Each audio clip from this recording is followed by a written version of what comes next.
yaa ngi laaj ngeen ne wa qaalu li juludihim lima shahidtum alayna qaalu antaqana allahu alladi antaqa kulla shay wa huwa xalaqakum awwala marratin wa ilayhi turjaun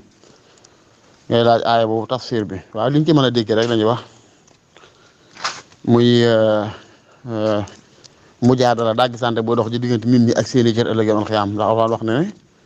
al yawma naxtimu ala afwaahihim wa tukallimunaa aydihim wa tashhadu arjuluhum bimaa kaanu yaksibuun maanaam yàlla dana sakk làmmiñ ñi téye ko ba du mën a wax cër yi di wax lañ daan def am na ci kilifa gu reelu gu ne wax say xutba di waaraate ci ab barab ba egsi fii daana na ngeen di sàmm seen cër yi juróom-ñaar de ndax cër bu ne lam def bu ëllëgee dana ko wax am mel mu kàllaf jóg daal di téye benn cër ci yaramam nangu suñ bi kii boobaa dana wax kii bu waxee ay am téye benn cër ne ko cër bii de bu waxee ay am am na ci kooku it nee nañ dane waa ñu ne yowmal xiyaam nit ki bu faatoo lim doon dund ci àdduna lépp day mel ne film bi mu filmoon def ko band mu koy seetaan ñu ne waaw mu ne kon de saa band kaw la ba yàlla na lakk loolu nag yu mel noonu metti na waaye reelu na ndax xadis ay bi ngay laaj ñi ma la koy firi de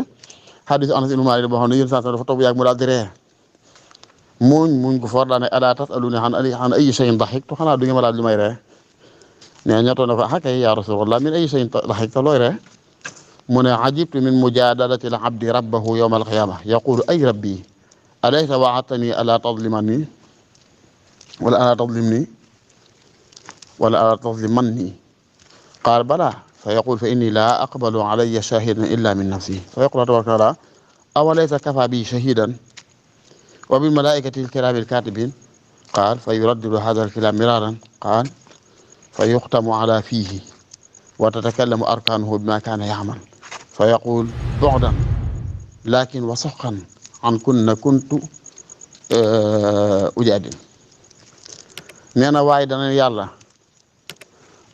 yàlla di yaa ne woon dooma tooñ mukk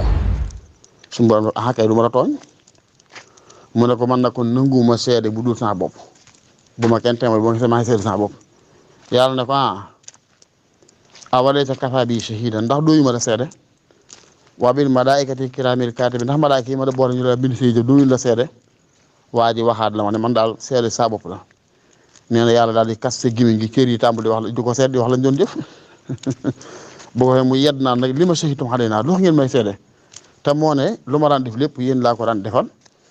li may waxante ak yàlla yéen laa bëgg a musal ci sawara cër yi tontu na ko antaqana allahu allati antaqa kulla shay yàlla mi nga xam ne lu mu wax loo mu wax moo ñu wax loo kon faaw ñu wax yàlla nu yàlla defal ndimbal bu boobee bu cër yi wax les mën a dégg lu ñuy musal te bañ ñoo dugal wasalaamaaleykum. waaw kay jërëjëf mbokk mi dafay laaj aaya bii di suratul xujuraat wa in taifataani min almuminina iqtatalu fa aslihu baynahuma fa in bagat ixdahuma ala al oxra fa qaatilu allati tabgi xata tafiya ila amrillah fa in faat fa aslihu baynahuma bil adli wa aqsitu inna allaha yuhibbul muqsitin maa ngi soññ sama bopp nag di soññ ñi may dégg ñëpp ñu fexe ba gën a góorgóorlu ci jubal suñu làmmiñ ñi ci alxuraan ni ñu koy jànge yaani al axdu bi tajwidi xatmun lazimu man lam yujawwid al qur'ana asimu li annahu bihi al ilahu anzala wa hakada min ilayna nuqila kuy waxit ne xadis bi wax ne inna allaha yuhibbu an yuqra al qur'anu kama anzala yàlla dafay bëgg ñuy jàng waxaan ni mu ko wàccee kon nañ fexe ba jub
Animal Planet TV, la télévision